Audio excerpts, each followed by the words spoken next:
तो आज की हमारी चर्चा का विषय है बड़ा ही फैसिनेटिंग, बिग बैंग के ठीक बाद क्या हुआ। हाँ, वो पहले कुछ क्षण। हमारे पास कुछ स्रोत हैं बिग बैंग के बाद ब्रह्मांड की पहली झलक, हाँ, उनसे समझने की कोशिश करते हैं। जरूर। तो सोचिए, एक ऐसा पल जब पूरा ब्रह्मांड, मतलब सारा मास, सारी एनर्जी, यहाँ तक कि टाइम भी हाँ। एक बिंदु में सिमटा हुआ था। अविश्वसनीय घनत्व।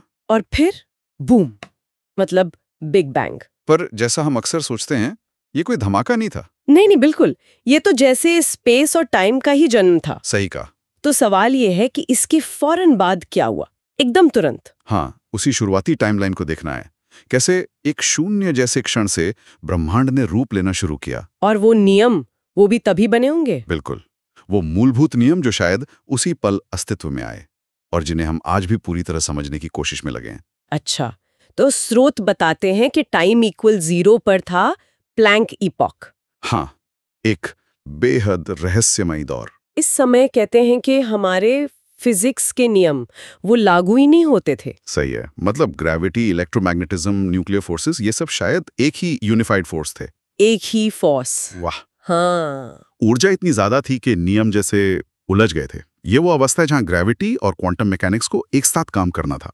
लेकिन कैसे, ये हमें नहीं पता। अभी तक तो नहीं।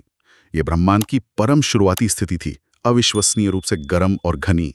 इसके फौरन बाद इन्फ्लेशन इपॉक आया। हाँ, ये बहुत महत्वपूर्ण पड़ाव था। ब्रह्मांड जैसे टर्बो मोड में चला गया। बिल्कुल, एक सेकंड के खरबवे हिस्से से भी कम समय में सोचिए, ब्रह्मांड का आकार एक एटम के साइज से बढ़कर लगभग एक गैलेक्सी जितना हो गया। ये तो कल्पना करना भी मुश्किल है। जैसे एक सुई की नोक अचानक पूरे देखे जा सकने वाले ब्रह्मांड जितनी फैल गई। हाँ, और ये तेज फैलाव, जिसे इन्फ्लेशन कहते हैं, बेहद जरूरी था। जरूरी क्यों था? इसी ने ब्रह्मांड को इतना विशाल बनाया और इतना सपाट यानी फ्लैट बनाया जैसा हम आज देखते हैं। अगर ये ना होता तो शायद तो क्या होता? या तो ब्रह्मांड बनते ही वापस रह जाता या इतना तेजी से फैलता कि तारे और गैलेक्सीज बनने का मौका ही नहीं मिलता। अच्छा, और ये सिर्फ चीजों का दूर जाना नहीं था। नहीं, ये स्पेस का खुद फैलना था, बहुत तेजी से। ठीक है, तो इन्फ्लेशन के बाद लगभग 0.000001 सेकंड पर, हाँ, तब ब्रह्मांड थोड़ा ठंडा हुआ।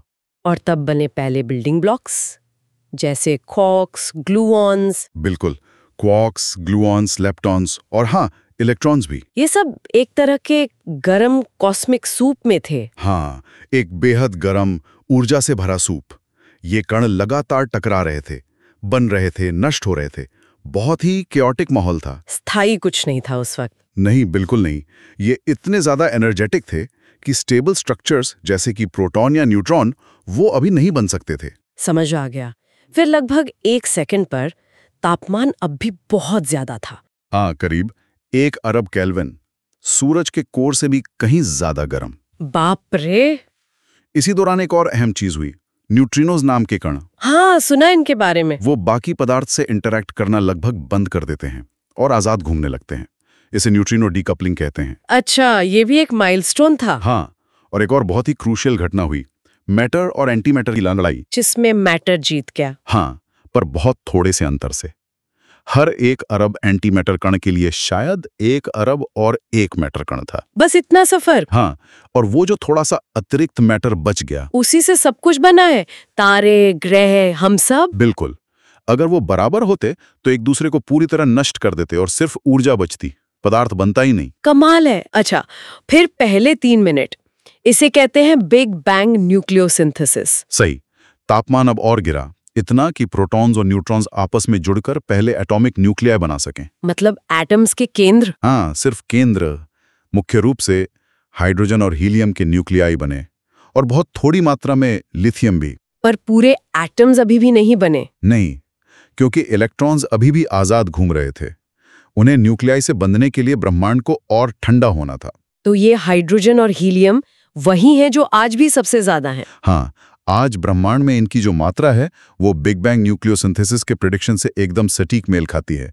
ये बिग बैंग सिद्धांत का एक मजबूत सबूत है। ठीक है, तो कण बन गए, न्यूक्लियाई बन गए, पर रोशनी क्यों नहीं थी? मतलब ब्रह्मांड अपारदर्शी क्यों था? उसका कारण थे वही आजाद इलेक्ट्रॉन्स। अच्छा, वो क्या कर रहे थे? वो प्रकाश के कणों यानी फोटॉन्स को लगातार स्कैटर कर रहे थे। मतलब जैसे ही कोई फोटॉन चलने की कोशिश करता, कोई ना कोई इलेक्ट्रॉन उससे टकराकर उसकी दिशा बदल देता। बिल्कुल जैसे घने कोहरे में टॉर्च की रोशनी फैल जाती है, दूर तक जा नहीं पाते। एकदम सही उदाहरण है। इस वजह से ब्रह्मांड लगभग 3,80,000 सालों तक ओपेक बना रहा है। 3,80,000 साल? इतना लंबा समय? हाँ, प्रकाश सीधी रेखा में यात्रा नहीं कर सकता था। तो फिर रोशनी कब आई? ब्रह्मांड पारदर्शी कब हुआ? जब ब्रह्मांड ठंडा होकर लगभग 3000 केल्विन तक पहुंचा, तब क्या हुआ? तब इलेक्ट्रॉन्स की ऊर्जा इतनी कम हो गई कि वो एटॉमिक न्यूक्लियाई के गुरुत्वाकर्षण से बंध करे और न्यूट्रल एटम्स बन गए। बिल्कुल, इसे कहते हैं रिकॉम्बिनेशन। अब क्योंकि इलेक्ट्रॉन्स बंध गए थे, वो फोटॉन्स के रास्ते में नहीं आ रहे थे, तो फोटॉन्स आजाद हो गए। हाँ, वो पहली बार ब्रह्मांड में बिना टकराए लंबी दूरी तक सफर कर पाए। और यही पहली रोशनी है जिससे हम आज कॉस्मिक माइक्रोवेव बैकग्राउंड यानी CMB के रूप में देखते हैं। बिग बैंग की वो आफ्टरग्लो। हाँ, ये उस शुरुआती ब्रह्मांड का एक स्नैपशॉट है जब वो पारदर्शी हुआ। CMB का मिलना और उसका अध्ययन बिग बैंग सिद्धांत के सबसे मजबूत स्तंभों में से एक है। ये हमें ब्रह्मांड की शुरुआती बनावट, उसकी उम्र और उसके भविष्य के बारे में बहुत कुछ बताता है। तो संक्षेप में ब्रह्मांड के पहले कुछ पलों से लेकर शुरुआती लाखों सालों में क्या कुछ नहीं हुआ। फिजिक्स की सीमाओं का पता चलना, हाँ, प्लैंक इपॉक, फिर वो इन्फ्लेशन वाला तूफानी फैलाव जिसने ब्रह्मांड को विशाल और सपाट बनाया, फिर क्वार्क्स, इलेक्ट्रॉन्स जैसे कणों का बनना, वो उबलता हुआ सूप, पहले हाइड्रोजन और हीलियम न्यूक्लियाई का निर्माण, न्यूक्लियोसिंथेसिस, और फिर रोशनी के प्रकट होने का वो लंबा लगभग 3,80,000 साल का इंतजार। बिल्कुल।